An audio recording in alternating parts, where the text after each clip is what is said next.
woke up the next morning. My father was sitting there and he started to rub my ankle. He said, Sean, you have cancer. Me and 3 other folks got scouted by WWE. And I got to go out there in front of 21,000 people. And I got to tell Kevin Owens and Randy Orton and Cody Rhodes to get the hell out of the ring. You showed me that you can do anything. If I work hard enough, all my dreams can come true. The WWE ringside physician said, hey, this lump over here, you may want to get checked out. Turned out to be a reoccurrence of my stage 4 melanoma. If one person gets to live a little bit fuller or fight a little bit harder because of what I'm doing out there in a wrestling ring, then I would gladly relive my worst day of cancer over and over again. All right. Excited to do this. This is a couple years in the making, I guess you could say. Yeah, we got lucky. I just actually looking down my wrist, I took the bracelet off. They moved my my hip procedure from Tuesday until today. So luckily, it's been enough time between it that I can sit down. Yeah. No strangers to the hospital. Yeah, unfortunately. And so, ladies and gentlemen, Sean Wachter is a professional wrestler. He's a business development leader, marketing and sales expert, and professional cancer fighter as well. And Sean, the first time we ever spoke was interesting because it's probably the most memorable call I ever made at my job because there was crying, there was cursing, there was yelling, and yeah, so I'm a passionate guy. What can I say? as well, professional wrestler. So that was when you were organizing a fundraiser for Michael Fisher on Long Island. It was the third and the last time you guys did that fundraiser. And we ended up getting good coverage for that, but obviously that was because Michael Fisher, who was a chief in the Island Park Fire Department, he ended up passing, and you guys did a wrestling fundraiser for him, and it went on, and it did very well.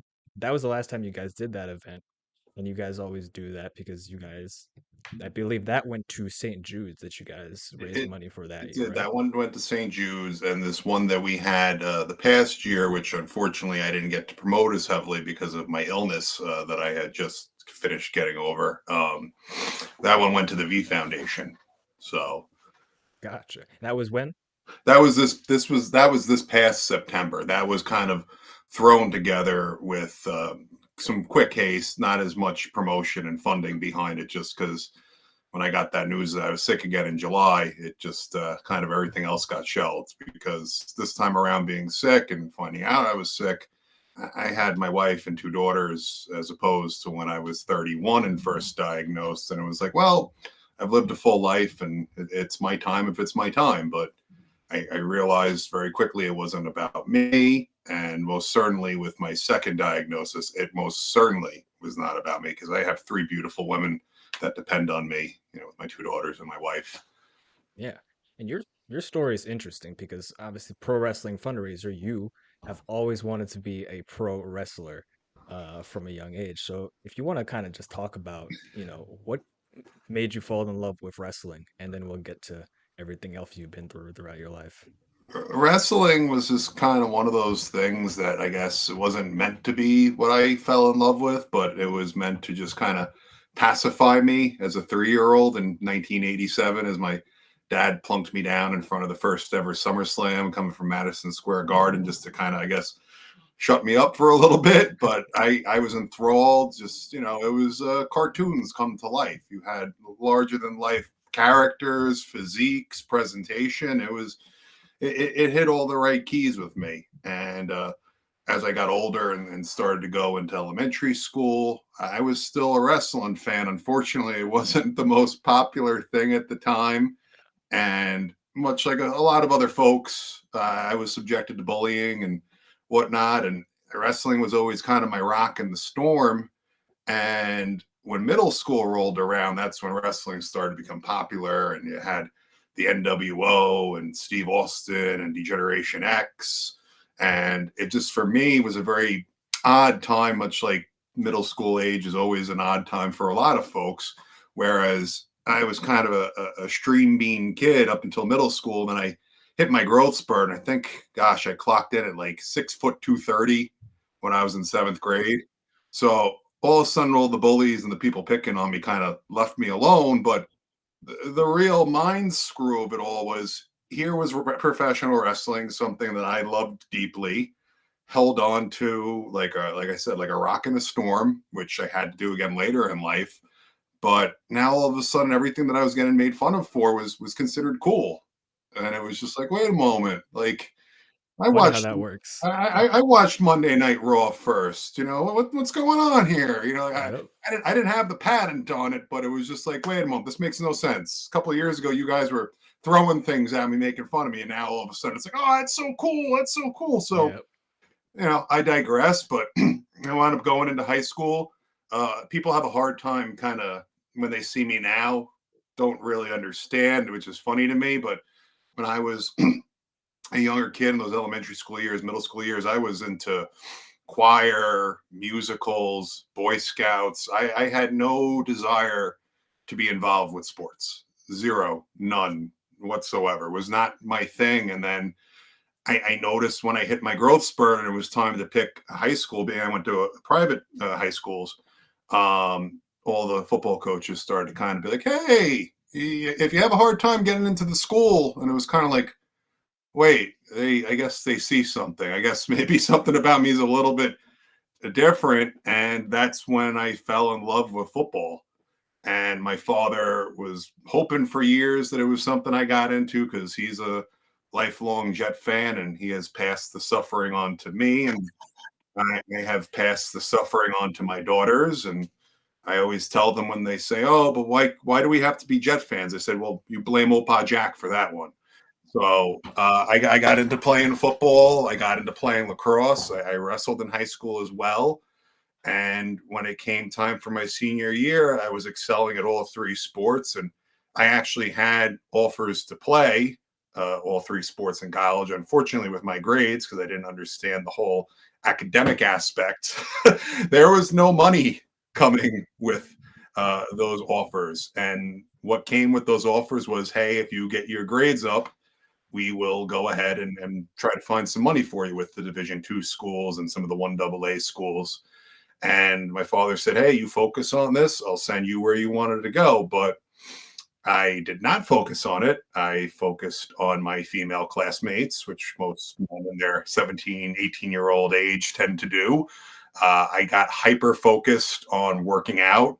Originally, it started through football, but then I loved the changes and the positivity and the overall well-being feeling that I got from exercise, something which I still drag my butt to do every single day. And I credit it with my survival from both bouts of my cancer. But I was focused on that. And to further distract me, a gentleman came up to me in the gym one day and he said, hey, did you ever think about wrestling, kid? And I said, yes, actually, I wound up having to stop because of my grades. And he said, well, what are you in grad school or something? And I said, no, I'm in high school. I had to stop wrestling for high school. And he said, oh, I thought you were 24 years old or something. He goes, my buddy owns and runs a wrestling school. Maybe you want to come down there and try it out. Well, this was back, and now I'm really dating myself here. I'm 40 years old, but this is back before Google, Yahoo was still our search engine. We didn't have ChatGPT or anything like that. So if you wanted to learn something, you had to go into a book or you had to ask a buddy, but there was no just, let me Google this, let me ask ChatGPT. So to get an invitation to attend a wrestling school was like a very super secret, like skull and bones fraternal type thing. So I went down there and automatically, I don't know if it was a sensory thing or whatever it was, but to feel the ring, to feel a belt, to touch the ropes was just something that I was like, oh man, I need to do this. And I spent 3 months of really hard calisthenics, really hard, you know, basic wrestling, because back then in the early 2000s, wrestling, as I said, was a very protected fraternal organization, and they wanted to make sure that you had the metal first to stick through some of the almost fraternity style hazing through calisthenics and working out, because they wanted to weed out folks before they showed you the magic tricks. And I had just graduated into getting into the ring after those first 3 months. And I always tell this story, and my dad laughs every time he hears it because he says, "You know what? You're going to get a bunch of people to hate me when they hear this story." But it was like something out of a movie. My father is a retired Nassau County narcotics detective and a Vietnam vet. I grew up in a very loving household, but at the same time, it was yes, sir, no, sir. And there was a lot of discipline. So I unfortunately thought it was good form to tell him a lie for several months and said that I was going to church with my girlfriend on Sunday mornings when I was escaping to go to the local wrestling school. And my father started to do the math and realized, hey, wait, they stopped dating. Where the hell is he going? So, in perfect cop form, trailed me from a distance, followed me all the way from our house in Rockville Center to this little rinky-dink shack that we were training in over in Hicksville. And I remember going into my car, grabbing my duffel bag off the passenger seat. And I used to have a very nasty habit. I used to dip Skoal chewing tobacco. Ooh. And I remember having that big old lip of chewing tobacco in my mouth. And I got out of the car and I closed my door. And all of a sudden I heard a car door slam behind me with my father's booming, deep bass voice filled with a few expletives. And when I went to instinctually whip the chewing tobacco out of my mouth, he told me, that is the least of your problems, is that crap in your mouth. He said, what are you doing? And it was just like, you couldn't have written it better. At that point, someone had taken a body slam inside the building and you could hear everything because we had these thin walls on this shack. It was literally like a mechanic shack. And he said, don't say anything else. Put your fill in the blank back in the car and drive. And I said to him, well, I'm 18. I can do what I want. And he said, well, that's great. That also means you can move out of my house. He goes, you're going to college and you're going to make your best damn attempt at getting one of those scholarships that's being offered to you if you get your grades up.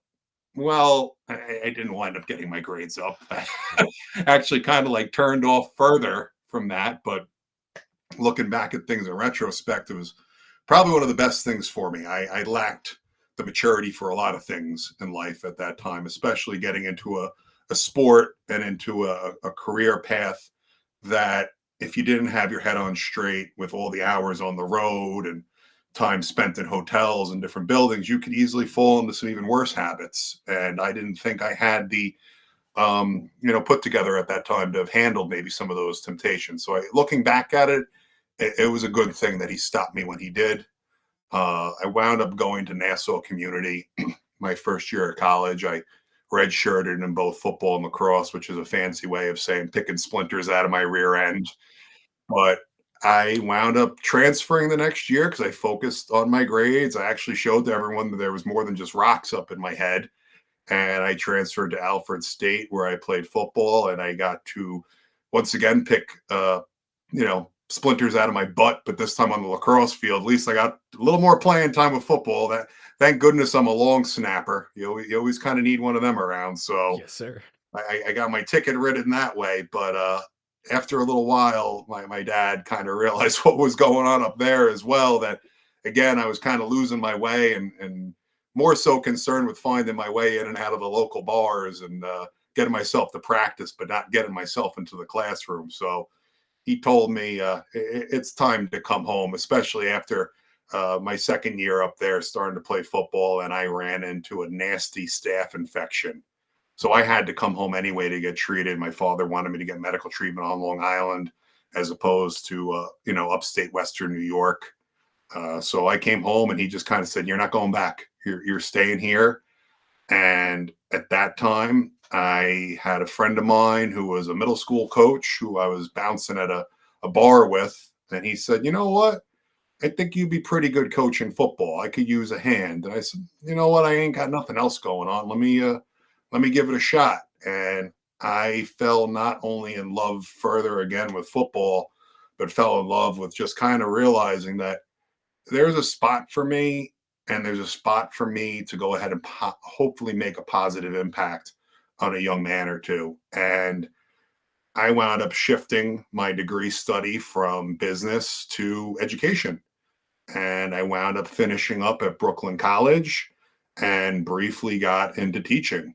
And that was something I found to be very rewarding. Ultimately, altogether separated, but I wound up coaching 9 years of high school football. I was a district strength and conditioning coach for 4 years, which was an awesome experience. And I realized that a lot of the kids that I was dealing with that people were writing off, like, that's a bad kid. Well, um, they always say, and it's Thaddeus Boulevard, who goes by Titus O'Neill. He actually has a book. There is no such thing as a bad kid. And that's true. There we go.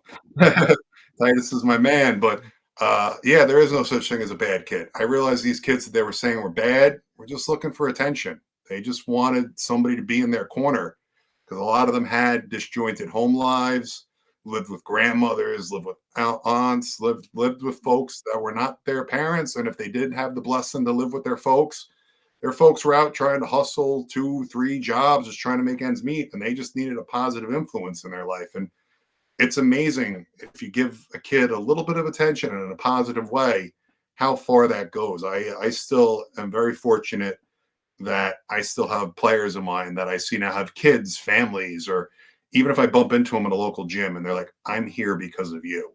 And that to me, that I could be try to be as tough as I can be, but that gets me whimpering every single time because to know just one little thing I said or did maybe fix that kid's life is just something that's so powerful.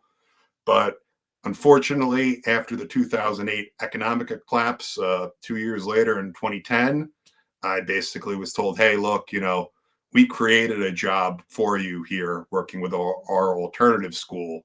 Unfortunately, because of budget cuts, we have to let you go. You can still coach and you can still substitute. But at the time, I was already out of my parents' house. I was living with a former girlfriend of mine, and that was not going to pay the bills. So I had to readjust. I went ahead and tried to get involved with the family profession, which was law enforcement. I did my processing for the NYPD. I was waiting to get called by them. And a cousin of mine said, hey, why don't you come lay brick in the union while you wait? I said, okay, that's great. You pay a nice amount of money per hour. Hey, sign me up. And I also at that point said, well, you know what? While I'm waiting, let me have a little bit of fun. And I once again went back to wrestling and I attempted again. Probably spent another 3 or 4 months doing it. This time I was already in the ring, learning a little bit more advanced stuff, but still, it was kind of a shift. That was the in between period between, hey, we're going to condition you until you puke, to the point now where they realize, like, that's kind of becoming passe. We need to be more welcoming to people interested in getting in. And then once they're in, we'll just beat the tar out of them. But it was just, let's not chase people away. And unfortunately, just because it's just the way things work, and I firmly believe everything happens for a reason, I wound up being involved in a really nasty accident while I was doing bricklaying. And I wound up breaking my neck and back. And, it wound up costing me a good amount of my life, so to speak, because it took me 3 years to learn how to walk again unassisted after that accident. And it was just surgery after surgery after surgery. And once I finally learned how to walk again on my own, few months after I started to get up around without a cane or a walker or a wheelchair, thank goodness, I started not feeling well. And I realized that I needed to go out and advocate for myself. And this is something that I've shared with everyone I've spoken to who either has cancer or is dealing with another health issue. Just because you go to one doctor and they say nothing is wrong doesn't mean that there isn't something wrong. If you're continuing to feel poorly, it's your responsibility to make sure you find someone who's going to listen to you. I'm not saying doctor shop until you get all the prescriptions you want under the sun. I'm saying seek as many medical opinions as you can until there's some sort of resolve to your health issue. And I dealt with about 8 months of being told nothing's wrong with you, everything's fine. This is your neck. This is from concussions. This is from your back. And I was in public places out with folks, and I was taken away in ambulances 3 times just by blacking out. And each time, oh, it's the flu. Oh, you're dehydrated. The I got sick the first time, September 26th. 2016. Do the quick math. September 23rd, I went to a local hospital, and we'll keep it at local hospital so we don't get sued. Okay. Uh, I went to the local hospital, or as they like to refer to it on TV as local medical facility. Yeah, yeah. Yes, they do that so you don't actually have people calling the hospital going, Yep. "Hey, is that person really here?" And then it just jams up everything. But I digress. So September 23rd, 2016, I go to this local medical facility, and I am having a bout of Bell's palsy, and they're telling me I'm drunk. Well, I don't drink. So tell me another one.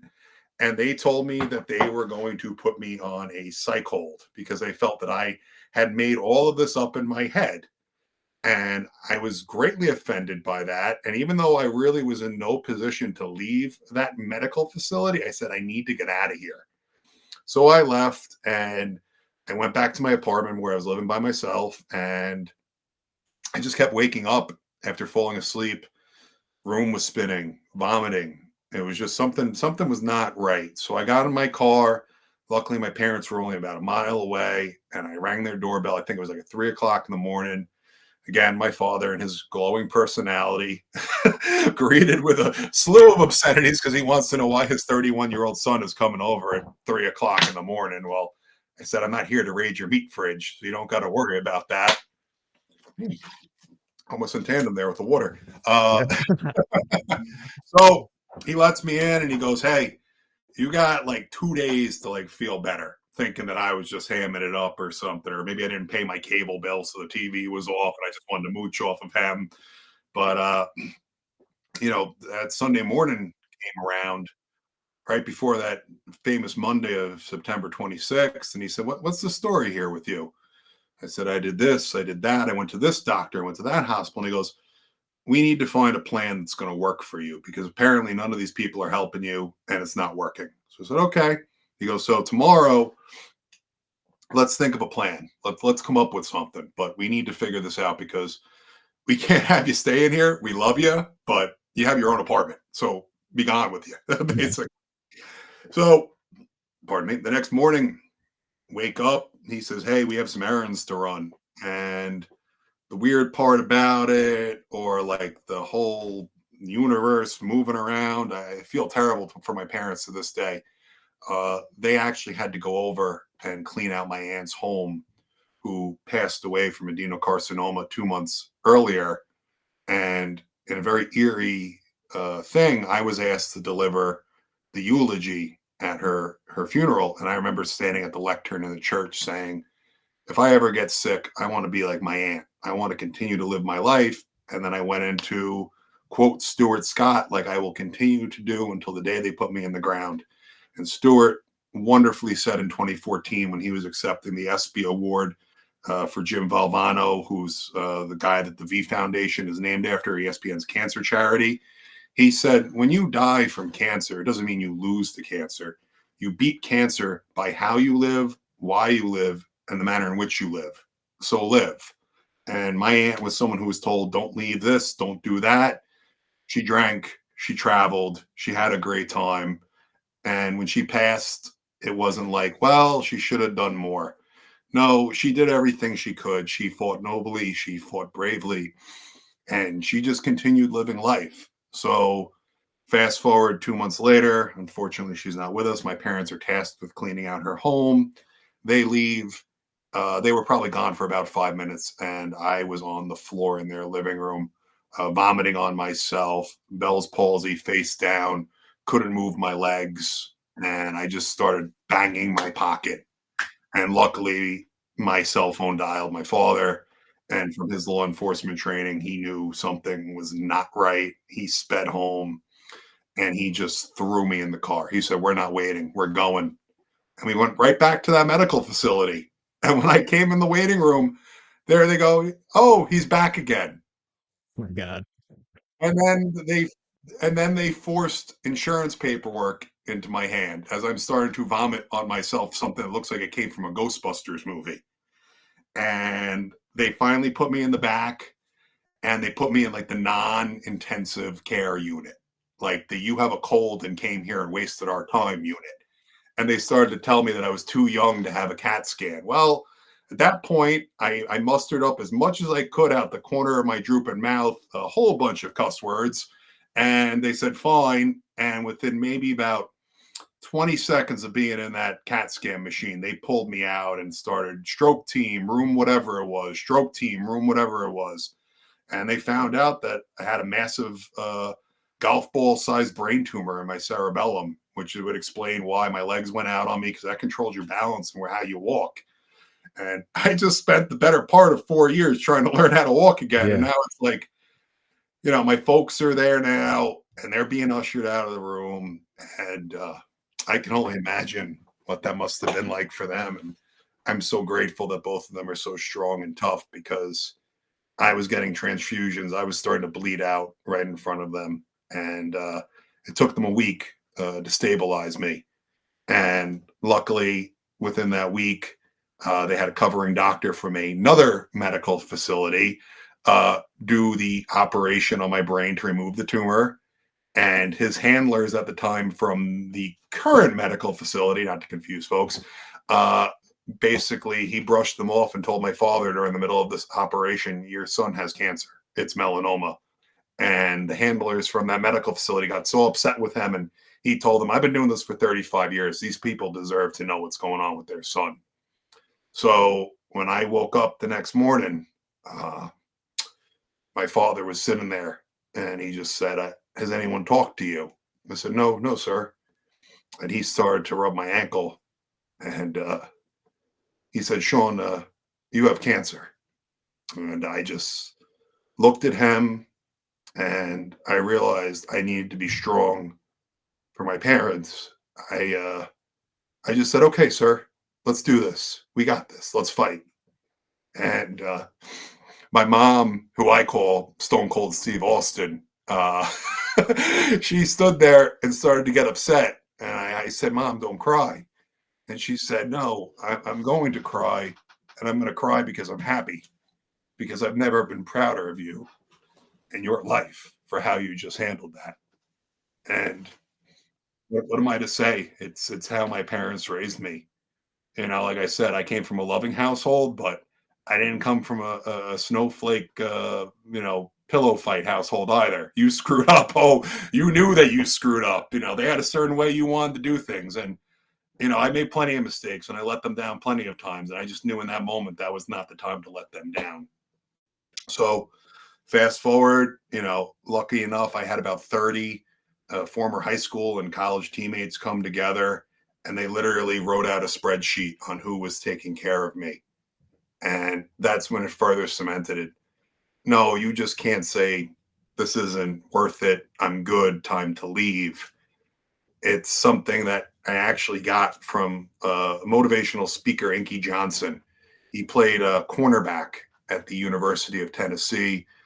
He was a projected first-round draft pick in the NFL before they had all the negotiations and the stuff they have in place right now. This is back when if you got drafted in the first round, you were an automatic multi-tens of millions of dollars. Didn't matter if you could never play a down of football after you got drafted, you still had that money. So he wound up going ahead, and he was the breadwinner for his family.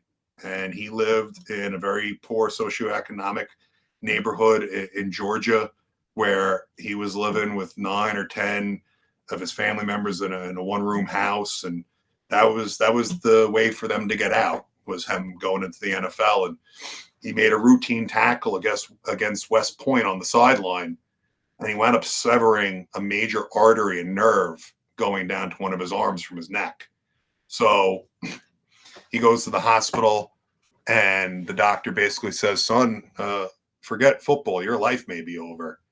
And when he realized that he lost football, he started to get into the throes of, I'm fine, see you later. But then he realized, and this is the title of the YouTube video, it's not about you.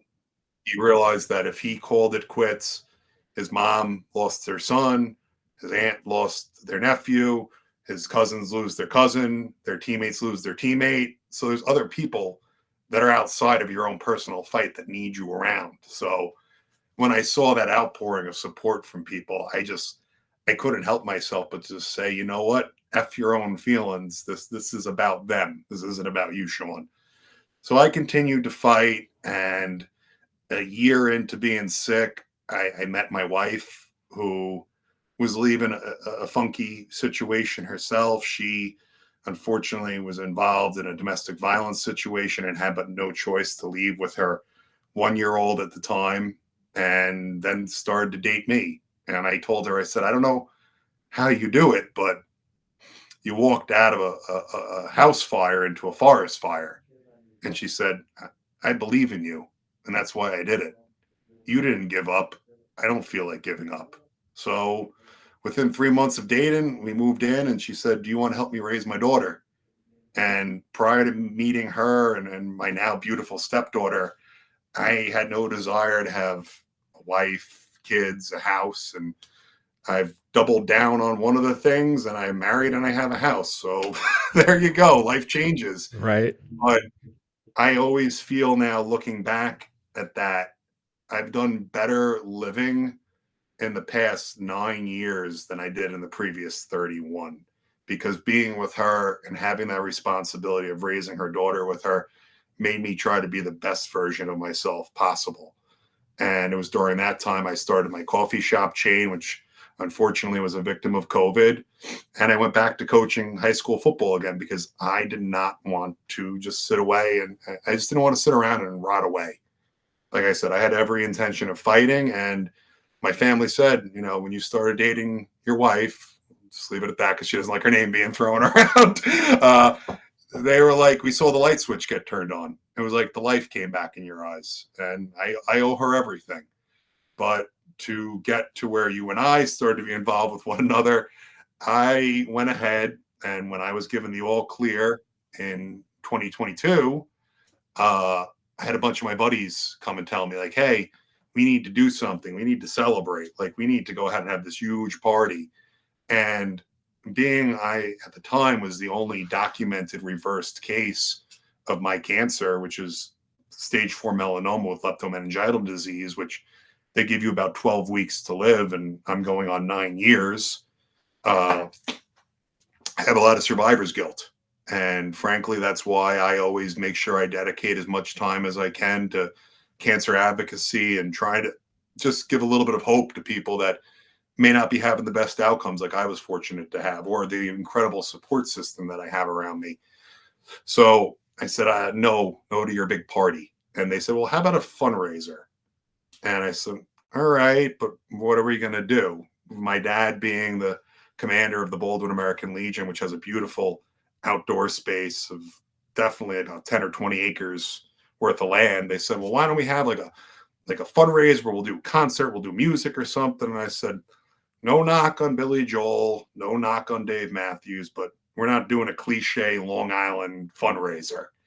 And my buddy said, well, no one likes to listen to the crunk rap or heavy metal that you listen to, because basically all I do is listen to music I work out to. It's just, for some reason, gets stuck in my head, and that becomes the soundtrack for the day. And you mix in a few wrestling entrance musics, and you have my Apple Music playlist right there.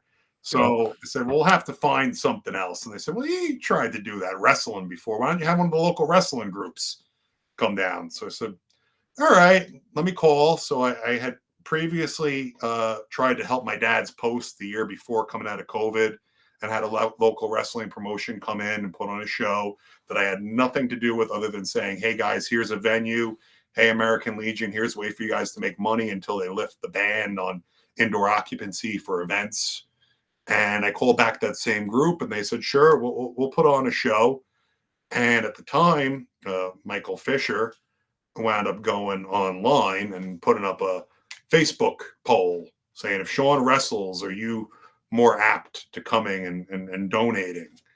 Now, I hadn't been in a wrestling ring in about 10, 11 years at that point. And I had, like I said, I spent a very disjointed about half a year training. And that nowhere assures you to be ready to perform for people, or even expect people to watch what you're doing and pay money for it. Like, that's just not right. Right.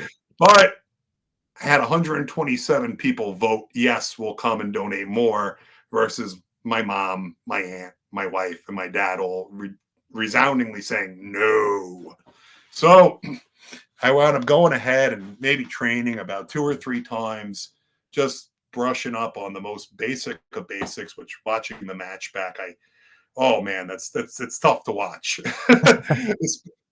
And I essentially cosplayed myself through a match, and that was it.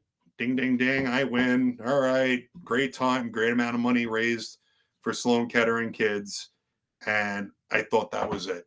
I thought that was it, and my wife and I found out that we were expecting a few months after that. My stepdaughter was now my daughter.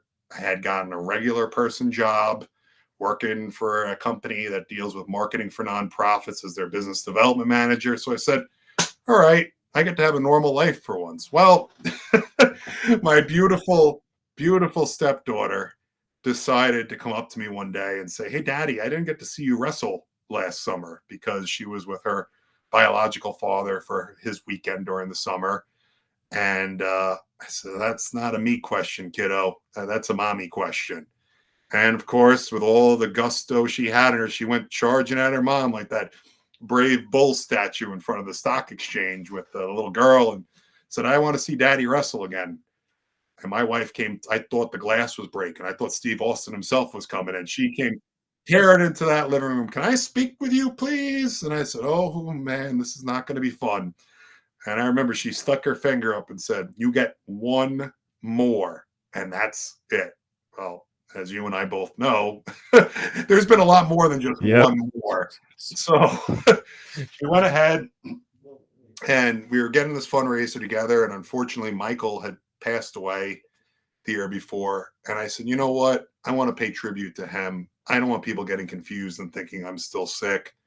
I approached his family. I approached the Island Park Fire Department, who were all aces in helping put this together and give his blessing. His family asked, do you mind if we do St. Jude's, as Michael is very, he was very passionate about the work that St. Jude's does. And I said, of course, that you don't even need to ask me. You just need to tell me. Whatever you guys need and want. So with doing that, I figured, you know what? Let's advertise this with the local paper. And let's go ahead and get some folks out here and have a good showing for Michael and raise some good money for St. Jude's. Now, being a little bit of a showman and promoter and marketing mindset, I said, people don't want to see the same nonsense out of you that they saw last year. And as a matter of fact, I wanted to be like as low in the card as possible because I had so many other things to worry about other than my own match, because we had local politicians were there, the local media out, and not just the local paper, but the local news station was there covering this. So I said, we got to figure this out and brush up on something. So I bumped in to a guy at the gym, once again, a different guy this time, who was training at Creative Pro in Hicksville, which is run by Brian Myers, formerly of WWE, Kurt Hawkins. Now he's with TNA. And the other head trainer at the time was someone who trained me very briefly back before I broke my neck. And that's the current AEW vice president, Pat Buck. So they run this school. The gentleman I just bumped into at the gym goes to that school. So I said, hey, I'm supposed to put on a wrestling show in 4 months, and I don't know a wrist lock from a wristwatch right now. Like, we got to do something different. So he came up with the idea of setting up this tag team match, and it was great. And we worked on this match for 4 months. And when showtime came around, we put on a damn good show, I think. I tried to the best of my abilities, which at the time were, I thought, very limited, but I wanted to make sure I didn't stink the place up. End of the match comes. These were for tag team championships. And the end of the match comes, and I dieted pretty hard for this. I teamed up with a buddy of mine who's a professional bodybuilder, and he just kind of said, this is what you need to do. And it was down to like weighing salt to put into water. Like, I was so depleted and I was exhausted. But the newspaper photographer's right there, and I hit that shot like I was the Rock holding the belt above my head. And I got to say, I was looking pretty damn good. And You did. well, you guys were kind enough to slap that on the cover of the newspaper, That was which, me. Yep. thank you for that. So I have you to pull. My wife has you to blame then, I guess. I'll keep you safe though. Thank you. So needless to say, now I'm like, oh goodness, there's this huge picture of me on the cover with this amazing article written. Maybe I should kind of clue in my boss, like, hey, we deal with nonprofits, and some of them are very opposed, or if not all of them, to violence. Maybe we should figure out if this is something you want me putting out there, or if you want me to kind of just leave it alone and slowly walk away. And he just said, no, this is great. I love this. I love wrestling. Can you tell me how this works? Can you tell me how that works? Oh, yeah, and put that on your LinkedIn. So I put that article on my LinkedIn, and ESPN slid into my DMs and said, this is an amazing story. Are you aware of the V Foundation? And I actually got to go back and tell them, well, I've been thumping the V Foundation Bible long before I got sick. And even when I was sick, I tried to the best of my ability to raise money for you guys by sharing fundraisers on my Facebook and everything like that. And I had the screenshots to prove it to them, so they didn't think I was just trying to get one on over them, and they said, you know what, there's something to this. We're gonna bring you up to Connecticut and chat with you. So I went up to Connecticut and I met with them, and it's like time stood still. They asked me the $1 million question, which is, do you still wrestle? And automatically, without skipping a beat, all the time, every weekend. I did not. I didn't know what the hell was going on. So I wound up going to the local promotion, which is New York Wrestling Connection. That's where I had tried to train the previous 2 times. And I said, hey, look, ESPN, V Foundation, they're interested in covering something with me. This may give some good publicity to the school, to the promotion. And they actually were putting on the largest independent wrestling event in Long Island history at the Space in Westbury, which would be that October. And they said, we'll put you in our main event. And I just looked at them. So I'm like, wait, I went from performing in front of 500 people at the Baldwin American Legion to over 3,000 at the Space in Westbury. And I wound up winning a championship in that main event with former WWE Spirit Squad member, now wrestling for the National Wrestling Alliance, Mike Mondo, which Mike Mondo, when I started to train, Mike was about a year older than me. And that was the guy. That was the guy that made me say, if he can do it, and no knock on his ability, but it just gave me hope. Because Mike's a little bit shorter than I am. I'm not very tall myself. We like to say I'm 6 foot, but I may be a hair or two underneath that. But I just said, hey, if he can work his butt off, I know I can work my butt off too. And to see him go out and do what he did, getting to wrestle Ric Flair, Roddy Piper, winning a WWE Tag Team Championship, made me say to myself, there's hope. But then to get to actually be his partner for several months and get to be trained by him was just incredible. And my story, and thanks to you guys, started to really catch. And I wound up working with over 19 different cancer organizations. And my social media at the time, which I had all the different platforms, now I just have Instagram, but at one point I had over 30,000 followers. And to me, it was just like, is this real? Like, what's going on? And then to make things even stranger was actually a year ago, I was told on Super Bowl Sunday to show up at NYWC in Deer Park. Don't tell anyone what I'm doing. Just show up there in a suit and tie. Kind of scratching my head. Me and 3 other folks got scouted by WWE. And Wow. it was one of those things where they had already seen some of my wrestling. They were like, okay, but they wanted to see me cut a promo live. And that's something that I'm willing to say I'm pretty darn good at. I cut one for them, and the talent scout there just had his jaw on the floor. And I just said to him, you don't know what you're going to do with that, do you? And at that point, we weren't even in wrestling attire. And I said to myself, this is my opportunity, and I'm a fool if I don't take it. I took off my suit jacket. I took off my shirt. I took off my tie. I took my shirt off. And the guy just once again with his jaw on the floor. I was like, I bet you weren't expecting that. And he goes, no, I wasn't. Quick, cut another one. Boom, did it. He just said, wow, that was really good. Do it like this now. And I did it again. And he said, do me a favor. Wait around. I need to talk to you in private. So he said, look, I think you have something. And I just don't know how I didn't pass out right then and there hearing that. And he gave me his card and he said, email me some more stuff. Keep me updated. I want to know what's going on. So I continued to wrestle. I started to wrestle for different promotions. I got to travel to Colorado. I got to travel to Texas. I started making the rounds, getting to wrestle. But more importantly was when I was done wrestling, I got to speak to the folks that were there. And I got to speak to them about the power of cancer research and clinical trials and let them see in the flesh what amazing results of those initiatives look like. But in March, I hopped on a Zoom call with this talent scout and he said, "What's your story here? I know you're finishing your MBA. I know you're a business guy. Do you want to work in corporate or do you want to be in front of the camera? Because I can't figure you out." And I said, "Look, sir, I started to work on my MBA just to work in WWE corporate. I wanted to stand out amongst people, not realizing there's a lot more needed to stand out in the corporate world in that particular vertical than just having an MBA." But he said, "Look, I'm going to be brutally honest with you. I think you really have something and we really want to kick the tires on you. Would you like to come to Madison Square Garden in June and perform?" I don't know, again, how I didn't just pass out right then and there. So I wound up going ahead and continuing to train. And of course, I took them up on that opportunity.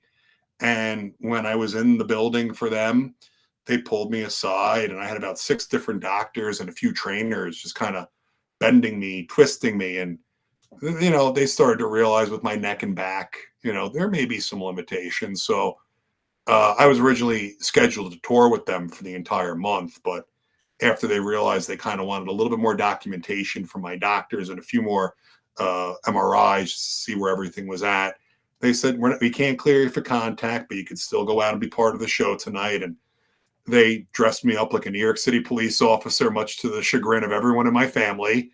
And I got to go out there in front of 21,000 people on Fox on Smackdown. And I got to tell Kevin Owens and Randy Orton and Cody Rhodes to get the hell out of the ring. And it was an incredible experience. And 2 things came from that. Number one, when my stepdaughter sat down and watched the replay with me and my wife, she started to cry. And I said, "Why are you crying?" And she goes, "They're happy tears. You showed me that you could do anything. If I work hard enough, all my dreams can come true." So that was something that was like, and my wife even leaned over to me, and she hates wrestling. She hates it. She won't move. She hates it. And she leaned over to me and goes, "That made it all worth it. I know that meant a lot to you, but now it means a lot to me too." So I was like, all right, cool. The other thing that came out of it was not such a happy thing, but it was something that needed to happen. Um, Somewhere along the way, trying to phrase this in the kindest, most political way possible. Somewhere along the way, a clinician of mine unfortunately overlooked something that I was trying to bring to their attention, said it was nothing. The WWE ringside physician, one of them who was working on trying to figure out how to clear me, said, "Hey, this lump over here, you may want to get checked out." And I said, "Well, my doctor gave me a note saying that I was clear and fine." And he goes, "There's just something about that lump that doesn't make sense. If I was you, I'd poke him a little bit harder to give you an answer." And I said, "Okay." And unfortunately, that lump turned out to be a reoccurrence of my stage 4 melanoma. And everyone was saying to me, "Oh, it's not melanoma. Melanoma doesn't go to the muscles. You can't get 2 different types of cancer. It's probably some benign tumor growth or something like that." Well, it turned out it was melanoma. And I got to be yet again another rare case of cancer.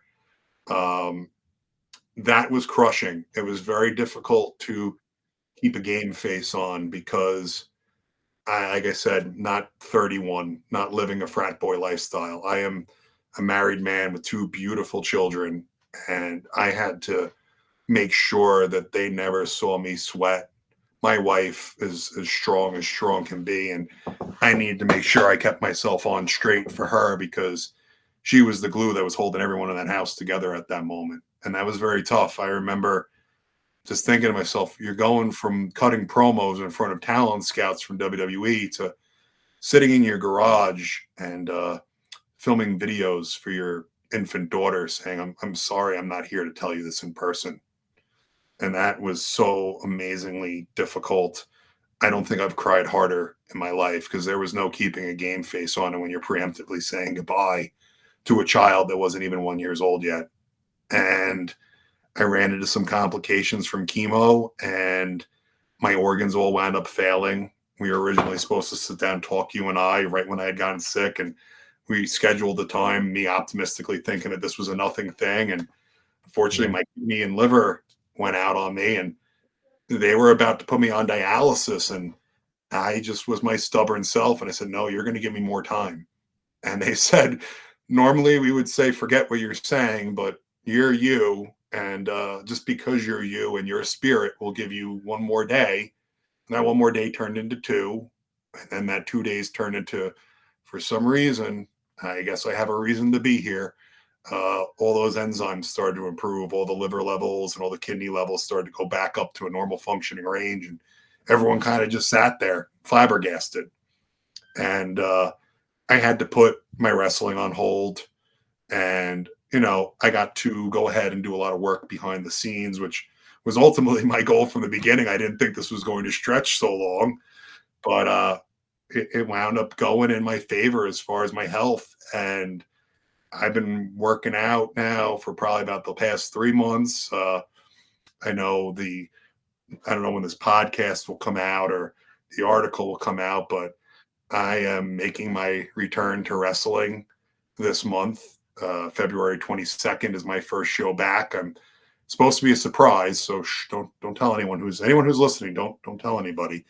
Uh, Hush, yeah, hush.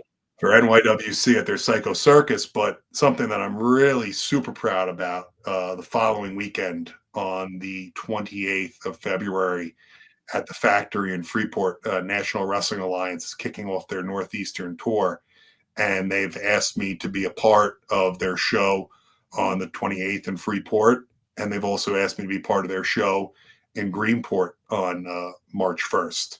Now, there is a March 3rd show in New Jersey that I was also asked to be on, but I'm actually getting to go down on March 2nd to go speak to the men and women of Congress on behalf of Melanoma Research Foundation to hopefully get the financial and legislative attention for cancer research and clinical trials to show the men and women of Congress that they are successful. It's not just a cash burn. So it's a pretty action-packed weekend for myself there, with NWA, something like I said, I'm super excited to get to be a part of. Right now, NWA Power is on X, coming out every Tuesday.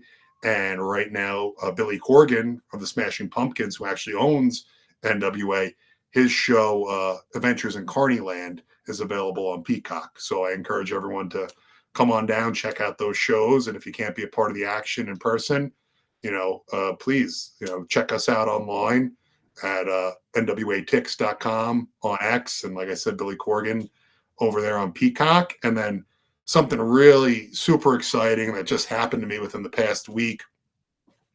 Long Island is getting its own arena football franchise again. We originally had the New York Dragons for over 9 seasons.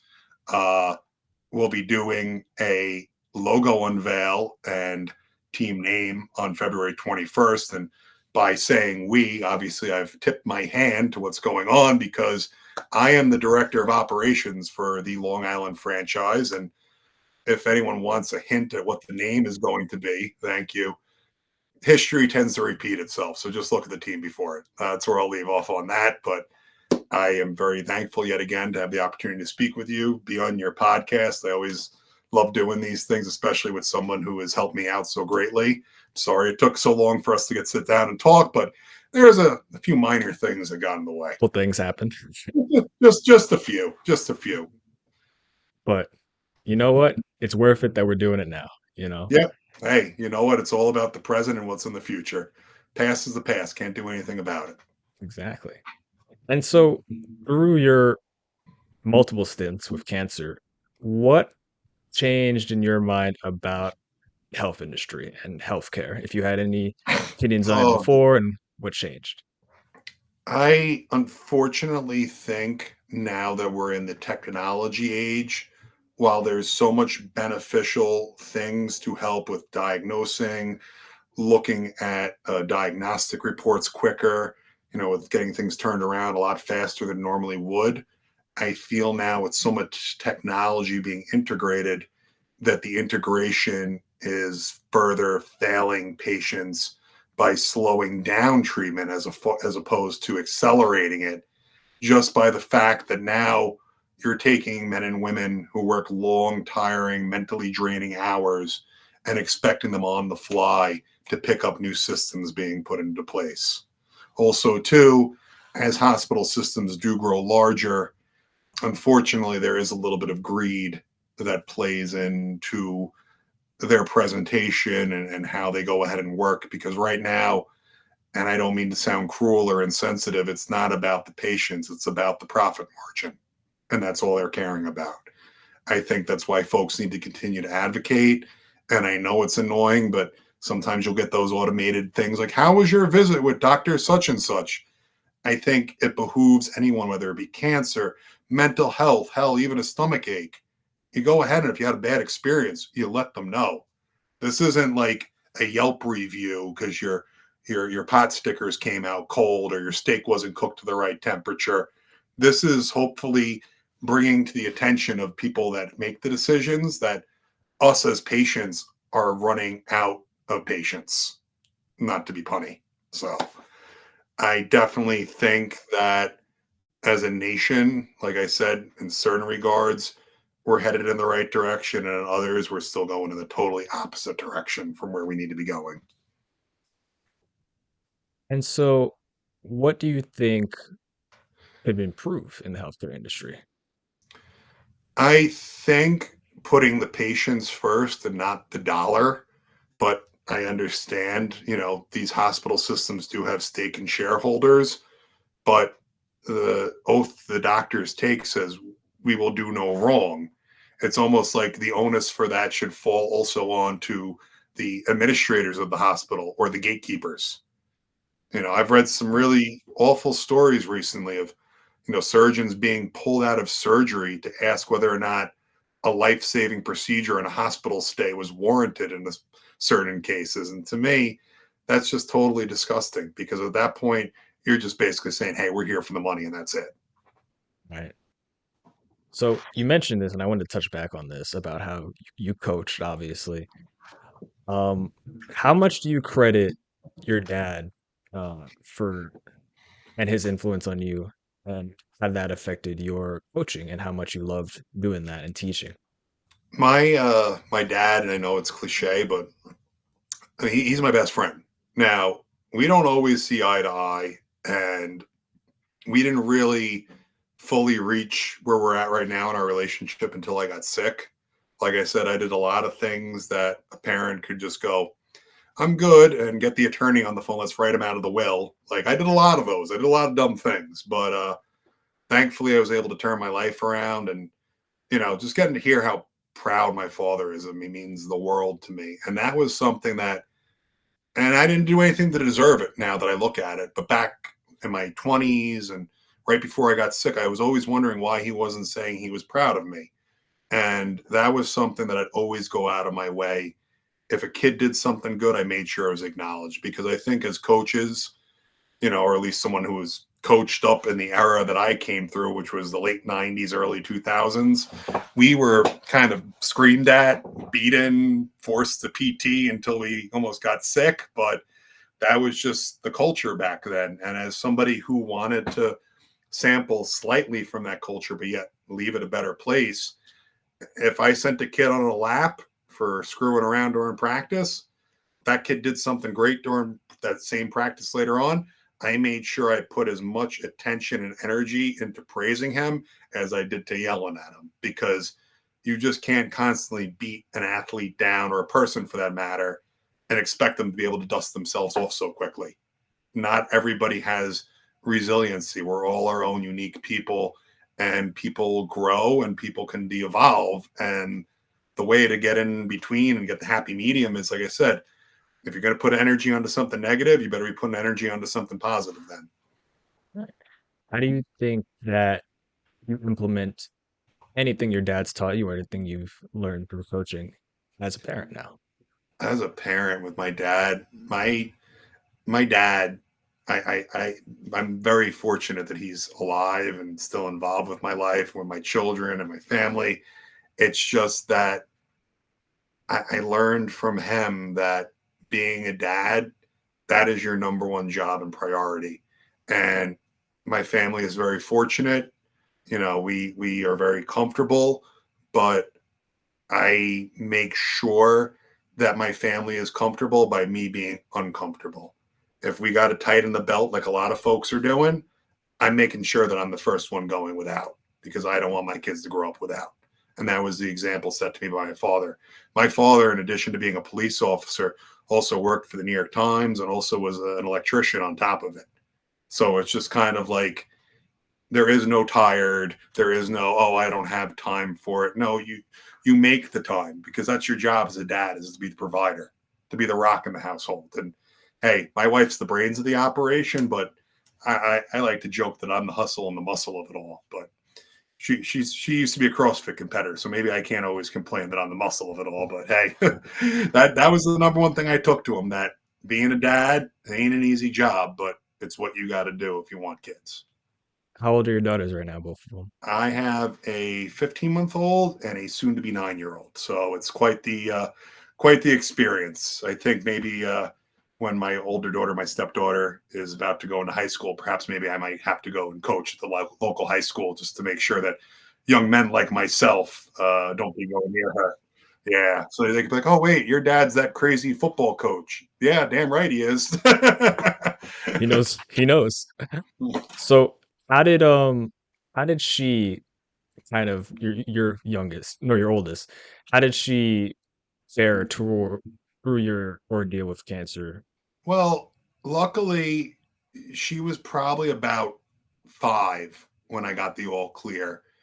And it's another great story. And I just didn't want to keep on yapping, but now you've asked me, so I have to share it. Um, We got time. when I got the all clear, uh, I said, I want to do something nice for the family and I want to do something special that's kind of rooted in what I enjoy. So I told my wife where we were going to rent an old school limousine, no Uber black car, but just the limo, and we were going to go take that limo up to Bridgeport, Connecticut, and we were going to watch a WWE live event or house show, as they were called, because I knew at that point like there wasn't going to be any promos being cut. The action is more family friendly, being it's not televised, so I knew I had a better handle on what would be going on than whether just turning on Netflix blindly and going, "Hey, sit down and watch this," and the next second later it's like, "Okay, leave the room, turning this off now." But we went up to this house show and I had undergone some DNA testing, a couple spinal punctures because we wanted to get a complete picture to see if I was really done with cancer at that time. And we got the phone call while we were in the limousine about an hour away from the show. And I saw the number come up on my phone, and going to where I go to get treated, if you see that blanket number, you kind of don't know whether or not to clench your hiney or look to the heavens and say thanks. So I picked up the phone and kind of cowered in the corner of the limo, and they said, "Congratulations, you are one of one. You are cancer free." And I just broke down crying, and my wife said, "You can tell her." And I told my stepdaughter, I said, "I'm sorry, your daddy's been sick for a little while, but I'm all better now." And we just all hugged and cried. And I don't think she really knew what was going on. Obviously, as she's gotten older, she knows that, my dad is a wrestler, but also, too, my dad isn't just like tough guy number one. She knows that my moniker is the cancer fighter. She sees what I'm doing, she hears what I'm saying. So she asks more questions as she gets older, but as she's older, it's easier for her to handle. Um, with finding out that I was sick, at the beginning of August, going into a school year, that was something that we kind of made a decision in our house that unless it takes a really bad turn, more so than it already had taken, we're just going to keep it as is because with her starting a new school year, as she's getting older, there's changes kids go through, and wanted to be as stress free as possible for her, and luckily we've had a great outcome. And right now I'm down to one active tumor that's probably about the size of a quarter pea. So it's like not even existent, but it just still pinged the radar.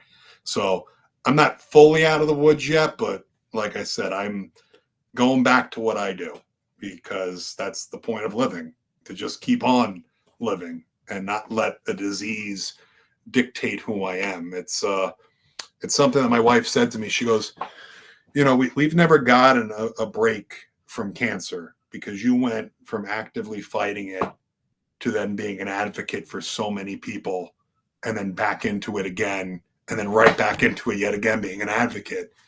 And I've had to explain to her, like I explained to you, this is how I make up for being that person that was given that now third chance at life, where some people don't even get a second. My work that I do with these organizations and the attention that I try to bring to them is why I do this. And some other people in wrestling have tongue-in-cheek broken my shoes, saying, oh, you're the Instagram wrestler, or you're the cancer wrestler. And I say, yes, I am. And then I'll normally take my phone out of my pocket and I'll show them one of the countless messages that I get from people saying things like, hey, if it wasn't for your story, I wouldn't have gotten out of bed today. Or I found out you had lepto, but you beat it. That gives me hope. I'm going to go back to my doctors and today and tell them that's not acceptable. I'm keeping on fighting. And I show those messages to people, because if one person, much like coaching, if one person gets something out of me flipping and flopping, making an ass out of myself, then it was all worth it. I want to be hope for the hopeless. It's fine. I'll rip off CM Punk a little bit with him being the voice for the voiceless. I try to be hope for the hopeless. Like I said, if one person gets to live a little bit fuller or fight a little bit harder because of what I'm doing out there in a wrestling ring, then I would gladly relive my worst day of cancer over and over again, like Groundhog's Day, because helping others is really what makes me be able to sleep at night. That's awesome. So you talked about when you got it the first time, your motivation was mom and dad, a big part of them. Mom and dad and all my wacky buddies that were all piling around me. I think one night we had like 13 guys like shoved into one little ICU room, and all of a sudden the music started playing that they play in the ICU when someone passes away. And I felt terrible, because we're sitting there laughing. They're talking to me like I'm a piece of garbage on the street, which I wouldn't have it any other way. And I've always told Yeah. people, if you don't make jokes at my expense, especially during things like this, you're not my friend, because I deal with things through my morbid sense of humor. And the So next day, when my buddies all had left, uh, the son of the lady who had passed away in the room next door came over, and I am so sorry. I apologize. And he goes, please don't. I'm actually coming in here to thank you. My mother smiled and laughed last night. And she said, it's so incredible that people love one another so much that they could talk that poorly to one another. So he goes, you gave my mother a proper send off, and thank you for putting her in a place where she could laugh and smile one more time. And that just, to me, it was like, oh, wow. Or when I was at the end of my first month of being in the hospital, it was a Monday night, and a couple of my buddies came in with pizza pies and different bottles of liquor. And I said, what the hell is going on? And they said, it's Monday night. I said, yeah, I'm well aware. And they said, well, we watch football on Monday nights together. So I'm in a hospital. They said, well, we don't care. And the nurse didn't either. She came in with cups of ice for them, and we just sat there and watched the game. And it was great. So yeah, the people around me were the motivation for me fighting the first time. But the second time around, I had super clear as crystal motivation for being around. yeah. And so with that, would you say motivation, where does it come from? Others? It has to come from the heart, because you have to care about others. And I'm not Right. trying to put myself on a pedestal or make myself seem better than I am, because I've got a lot of flaws and a lot of faults. I'm not a perfect person by any chance of the imagination. It's just it's caring for others. It's treat others how you want to be treated. So, like I said, I could have very easily sat back and said, "Woe is me," and cried and had a pity party. But it's even something as simple as, when they went to clean up the surgical bed and I got radiation at the hospital I treat at. Um, the waiting room was commingled between pediatric patients and other patients getting radiation therapy. And I saw 2 and 3 year old boys and girls sitting there, not a stitch of hair on their head, looking all sick, parents about my age at the time, crying. And I said, "How dare you? How dare you feel sorry for yourself? Don't you dare feel sorry for yourself."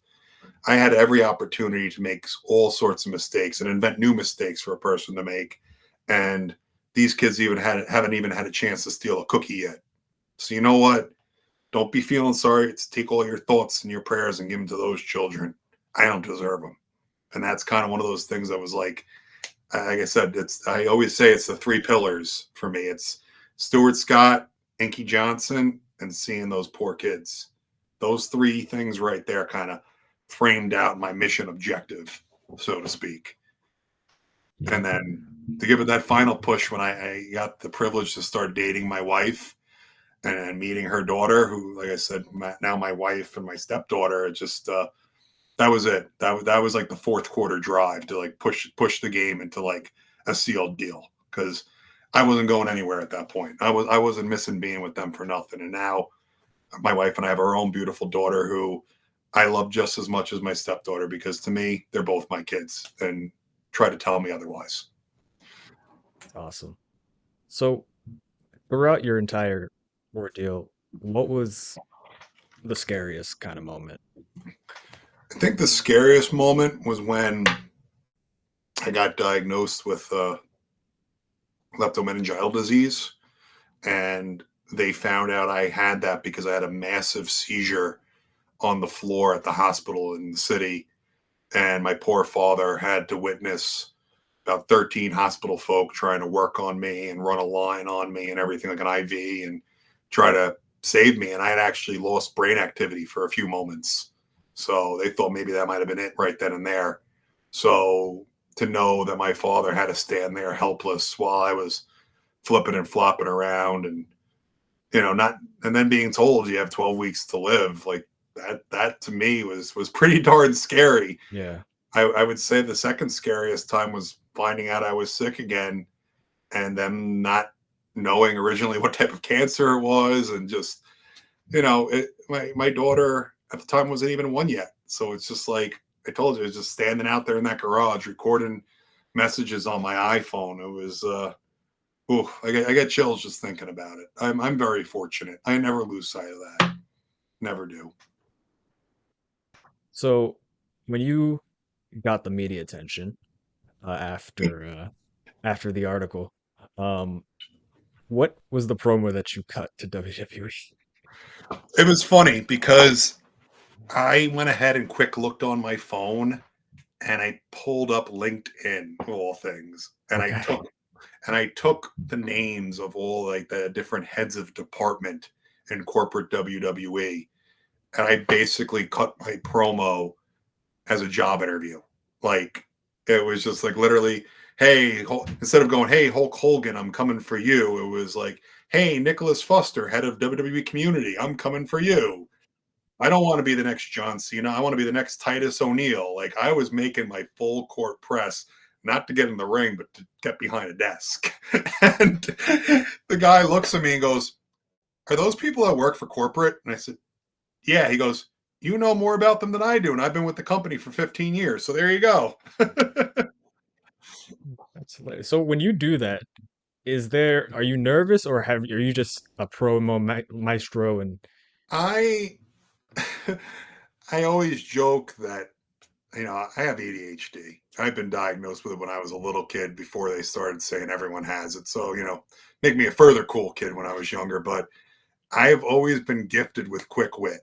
I don't know what it is. I'm able to churn stuff off the top of my head that sometimes makes people go, "What the hell was that?" And other times people go, "Oh, wow, what the hell was that?" Like, I just have the ability to just I guess I'm a good bullshit artist, for lack of better terms. I come up with stuff right off the top of my head like it's nothing. It's just it's some public speaking is something that I've always found pretty easy. It's the other stuff that makes me nervous. Because honestly, it's like as a wrestler now, when it's time for me to wrap this up, I'm not going to say, "Oh, I'm retiring," or "That's the end of my career," because frankly, knowing what everyone goes through in the wrestling business and seeing the people around me that are making this their livelihood and making this career and making it a career for themselves, I don't want to insult them by saying that my brief time has been a career. But they always say if you don't get nervous going out to the ring, you have no business going out there in the first place. It is such an incredible feeling. I get a bigger adrenaline rush going through that curtain than running out the tunnel of a football stadium in front of tens of thousands of people. Like it's amazing, and it just getting to do that so often, you get slightly used to it, but you're still nervous. So thankfully, I had so much a good amount, almost a year underneath my belt again before they said, "Oh, by the way, we're going to throw you out in front of 21,000 people at Madison Square Garden." The funny thing is, people see that segment and they're like, "You looked cool, you look calm, you look collected." I was doing my best impersonation of my uncles and my cousins and my dad, trying to be a cop out there. But my wife said it. She goes, "I saw the look in your eyes. I saw that fear." She goes, "And I've only seen that in your eyes probably twice in our time together, which has been coming on 9 years." So it's That's awesome. it's an adrenaline rush for sure. What do you think your wife improves about you? Oh God, she makes me want to be a better person, be a better citizen. It's like I said, when she started to date me, 31-year-old frat boy living in an apartment by himself. I got sick, was with my parents for a little while, and the fact that she was able to see past the cancer and everything else was just like, wow, this is a special person. And it pushed me to become an even better person than I already was. If it wasn't for my wife, I wouldn't have opened up my coffee shop chain. If it wasn't for my wife, I wouldn't have tried to push myself even harder going back to school. See, finishing my MBA up and I graduated in December. I just, if I wasn't with my wife, I would have stopped going to school and just said, "Oh, can't do this." But I knew that I have a family that depends on me. And obviously, you'd hope the more schooling you have, as they say, the more you learn, the more you earn. So I just kind of said, this is my motivation right there. This is why I keep pushing. This is why I do things sometimes where it's like, you should be making more for this. And it's like, it's part of a bigger picture. It's part of a much bigger picture. And that's keeping my wife home, raising my kids, and just, it's like what my dad did. My mom was a stay-at-home mom, and my dad, to support that lifestyle, worked 3 jobs. And like I said, learning that from him, I don't double think for I don't hesitate for a second on that. When was the last time you were in contact with ESPN or the WWE? I was in contact with the V Foundation and ESPN probably about a month ago for a different project that I'm working on that I really can't go into right now. Okay. It's not involving wrestling for once, but as far as WWE was concerned, I got up there. I got to tap the mountaintop. As I tell folks, I got to put on an NFL jersey for a game. I was on the roster. That lives forever thanks to streaming and Peacock and YouTube or Netflix, wherever they're going to host their content. I just feel at this point in my life, I know what they're going to need and I know what they want. And I need to refocus on to doing things more oriented on my family. Right after WWE, I went out to California for a week and a half. I sat down with some different entertainment providers that were interested in maybe turning my life story into some sort of theatrical work or book. I was out there. I took the meetings, and I could kind of see myself getting, as they say, lost in the sauce. I think that me getting sick again was yet another wake up call. Not that I was doing anything wrong, but I think it was like, hey, you need to refocus. You're going to be 40 years old. You have 2 kids. No one's saying don't chase your dreams, but you're not sacrificing your family and the time with them to go chase them, because nothing is guaranteed in life. Nothing. Not tomorrow, not an opportunity. Nothing is guaranteed. So I just kind of had to sit back and regroup and realize, hey, this is where you need to be at this point in your life. So I'll continue. Hey, if they call me, I think they're waiting for me to email them, not that they're sitting there like frantically hoping that Sean Wachter sends them an email. But, Yeah. the invitation is always there. I've got the pleasure of wrestling for NWA at the end of this month, which is awesome. Checks off another box for me. And I've had some brief discussions with some of the other televised promotions, and I will leave it at that. And those were actually somewhat recent. Kind of, I guess, like, hey, what's going on with you? What's the story with this? So, but right now, outside of wrestling, my focus is on that soon to be named, if not already, Dragons football team playing at the Coliseum. So, got a lot of focusing on that. Got to team up with the GM there, Peter Schwartz from WFAN. And I think Peter and I, having worked with the New York Riptide, the Long Island Ducks, Peter was the play-by-play guy for the New York Dragons. I played with them during the preseason in 2008 before finishing my very brief career in professional football with the New Jersey Revolution. So Peter and I think, make a great team because we both know what to do and what not to do as far as Long Island sports are concerned, because Long Island is not a secondary market. Long Island, as we all know, is like a 40-minute train ride, depending on where you live, from Manhattan, one of the sports meccas of the entire globe. So Long Island is not a small market. You need to come correct here, because people will turn on you on a dime. That's why I always joke. I say to my kids, I say, hey, I got booed at Madison Square Garden. Now, granted, they weren't booing me directly. They were booing the cops were coming along to take their heroes out of the ring. But hey, I go, I'll take it. I'll take the reaction. But hey, with this football team, we don't want folks booing us. That's not what I'm looking for. I'm looking for points on the boards, wins in the record book, and butts in the seats. So, what are you most looking forward to? Because, when did you get the news that you were going to be a part of the new Arena Football League? When did you? My first day was Monday, so February. Today's the second. Not good at mathing. February 3rd. 3rd. Right? Yep. Yes. Yes. February 3rd was my first day, and I basically saw the announcement on News 12, and I ran down to my office and just started virtually banging on people's doors. And they luckily had only hired one person, and that was Peter Schwartz as the GM, and I was the second person they hired. So we have a tall order in front of us, but I'm pretty confident we'll get it done. And we're going to build something that's long lasting here on Long Island, and that's affordable family sports and entertainment.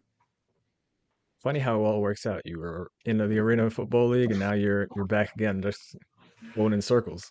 Yeah, that's it. It's like Matthew McConaughey said in True Detective, life is just a flat circle, or time is a flat circle. Also, a lot of other stuff. I'm just not sitting over here crushing a beer can. So you're going to be wrestling at the end of the month in Freeport. Yes, for the NWA. So how long do you want to continue to wrestle? I will probably continue throughout the rest of this year. Obviously, with my responsibilities to the football team, that comes first and foremost. Whether I continue to stay with this team, like I said, I hope we build something long lasting here. But obviously, I'm hoping for an upward trajectory of working for some other folks down the road. But I definitely am cherishing the opportunity in front of me, and I realize this is my shot right here. I've done wrestling promotion. I've worked as a consultant for the New York Riptide when they were here. I've done collaborations with the Long Island Ducks. I played for the Dragons. So I just kind of was looking for that one more piece to my puzzle here. So I think this is it. I think this is the piece. How often do people reach out to you who are going through cancer? Every day. And I don't mean that as an exaggeration. And some of the harder things is sitting down and doing podcasts with folks that actively, excuse me, who have the disease.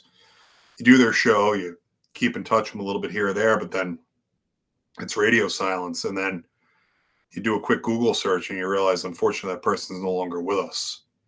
And that's happened to me twice so far. And that's been, it's difficult for me because I genuinely care about these people. I think it's so amazing. And it's such a blessing that they look to me for hope, support, inspiration, motivation. So for them to open up to me means so much to me. To lose somebody that I've interacted with, it's just it's crushing, but you got to muster on. It's part of the game. No one ever said this was going to be easy or this was going to be not emotionally taxing, but it's a matter of realizing your purpose and making sure you serve that purpose to the best of your ability. To that point, when you go through as much as you've gone through, oftentimes you might question, like, "Well, why am I still here? Like, how am I still here?" Like, so, you know, given everything you've gone through, you do you think about, why, you've made it to this point, and like, what does, not to get religious, but what does God have planned for I you?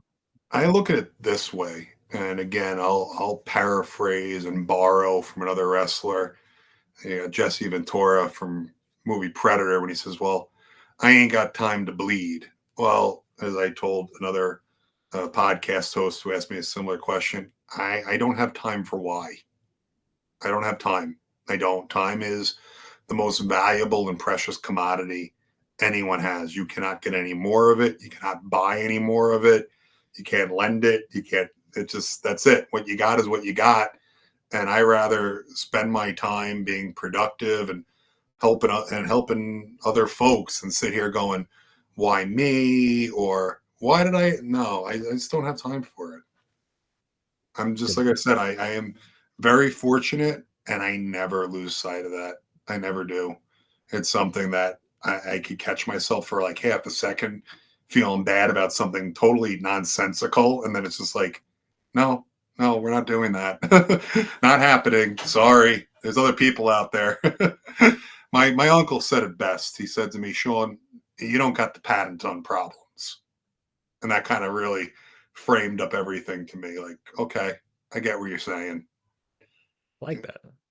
Yeah, hey, all the credit goes to him. At least for that.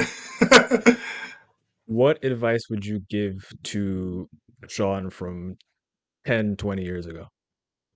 I wouldn't give Sean from 10 or 20 years ago advice. I'd give Sean a baseball bat to the back of the head. So would your dad. Oh, I think he'd like to give me the end of his service revolver, but he hasn't. So thank goodness. But no, I really wish that I would just travel in time and just say, well, you wait and see, you arrogant fill in the blank. You wait and see. You're gonna have some fun surprises coming your way. It's you talked about being religious. It's I look at it this way. It's like the old Bible story, Old Testament story, and they say, and Moses wandered the desert for 40 years before he reached the promised land. How am I any different? Sometimes you just have to crawl through hell to get to heaven. Yeah. That's just kind of the way I look at it. And to wrap up, what are your goals for the next year? 20 years just started. What are your goals for 2025?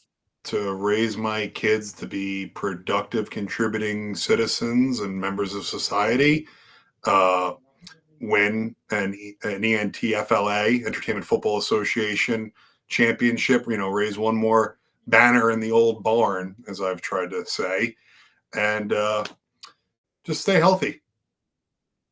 How's your body feeling right now?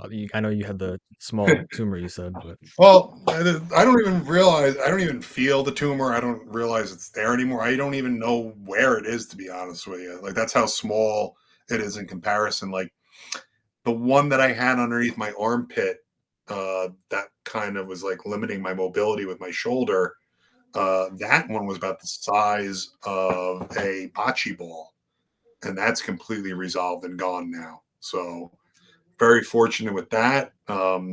Just had a nerve block put in my hips today, so we're gearing up. Like I said, it was just that was probably the last piece of the medical puzzle, was getting my hips fixed, which hopefully this worked today, and we're back to kicking ass. Nice. And last two, and we'll wrap up. One, what has been the influence of sports in general? Because you've done a few sports, not just wrestling, on your life, and would you advise I other people to pursue I sports as a I would just say, especially for like kids, like I think we're in a bad point in our society where we over specialize our kids, where we're spending too much time and money on trainers and travel teams where, there's nothing wrong with the town league. There's nothing wrong with the local rec league. Make your kids like diversified. Have your kids play multiple sports. I've heard it from college coaches, and it's nothing new. It's even, you know, Urban Meyer was saying it for a while, and a couple of the other pretty well-known football coaches were saying, "Hey, when I go to recruit a kid, I'm looking at the other sports he plays too. Like, look at Bill Belichick right now. He's down in University of North Carolina. yeah. He just went on a tear of recruiting football and lacrosse players. And it was more so he was recruiting football players that also happened to be lacrosse players. So, you develop different skills from different sports, but I think that the big takeaway that I got from sports was what you put into it, you get out of it. And that's basically like anything in life. If you work your ass off, hey, look, things are going to happen. Nothing's point A to point B. But if you work hard enough, you'll get where you want to be eventually. And lastly, to anybody watching this who's going through cancer, maybe has before, what would you say to them? You most certainly are not alone. And maybe it may not be right in front of your face, but there are people that care about you and people who need you here. So never give up, keep fighting, and F cancer. Show the shirt. There we go. I can't claim it's my merch, but you can get it at fcancershop.org. F Cancer is one of the organizations I work with. They're awesome. They've pretty much have supplied me with enough clothing with expletives on it to last a lifetime. And we got this.org. Great friends of mine. They basically are running an organization that is the first gift registry for cancer patients. Everybody always normalizes wedding registries, baby registries, something that me and my wife were like, forget this. We don't want people buying us stuff. Leave us alone. But it's something that, you know what? I get it, because when I was sick, I had a friend of mine who made me a GoFundMe, and I said, wait. I'm not destitute. I don't want people thinking I need charity. And she said, no, you idiot. It's for your parents. So like when your 75-year-old dad doesn't feel like he can have the energy or focus to drive in and out of the city because he's so upset with going on, get yourself an Uber. When your mom doesn't want to come home and cook because she's so stressed that she doesn't know what's going to happen to her only son, buy everyone food for the night. Use it for that. So with WeGotThis.org setting up these gift registries for cancer patients, they can go up there and say, hey, this blanket would be great for me to have, or hey, this pair of headphones is something that really helped me during my chemotherapy sessions. And they work with plenty of folks that go ahead and give really nice donations to them as far as like some of the items of people's lists. And even like Trophy Smack is one of the companies that I work with, who also works with WeGotThis.org. And that was probably one of the more rewarding things I got to do, was go ahead and give a cancer patient a championship belt. That to me was pretty dang cool, that something like a championship was something that would mean so much to somebody, given to someone like myself, who it's like, hey, look, in the grand scheme of life, I'm just Sean. I'm no one important. I'm not The Rock. I'm not Cody Rhodes. I'm not Steve Austin, as much as I wish I was. But it's nice. It was nice to be involved with that. You're the cancer fighter. Hey, I call it the no gimmick gimmick. as, I as like the that. late Chris Candido used to say, no gimmicks needed, because I am the gimmick. And that is also where people can find you on Instagram. Yes, at the Cancer Fighter, Sean Wachter. You can follow him there, and you have the Arena Football League. You are the director of operations that is on Long Island. That will be the summer. Is that when games will be? Yes, this summer we'll be kicking off our first game at the Coliseum. Will be June 14th, and like I said, I want to put butts in seats, W's in the record books, and points on the board. Those are my three goals. But making sure the Long Island fans have something to be proud of and something that they can call their own is so important to me. Because, like I said, getting the opportunity to work with Peter Schwartz, him and I have seen where other organizations on Long Island have failed to embrace Long Island itself, and that's why certain teams are now known as the Ottawa Black Bears and not the New York Riptide anymore. So when can people start getting tickets? People can get tickets now. They can get them right now. Just go to www.goentfla.com and to see me wrestle on February 28th and March 1st. You go over to nwatix.com and you can use promo code CancerFighter, and that will save you a couple of bucks on watching me kick someone's ass. Awesome, awesome stuff. Sean, this was great to finally see you and talk to you again. And maybe we'll speak again, cross paths again. Who knows? Sounds good. And hopefully I'll see you down there on the 28th. I'll have some tickets for you. Yes, sir. Well, then you will see me. So Yeah. thank you, ladies and gentlemen. Sean Wachter, the cancer fighter. Sean, thank you.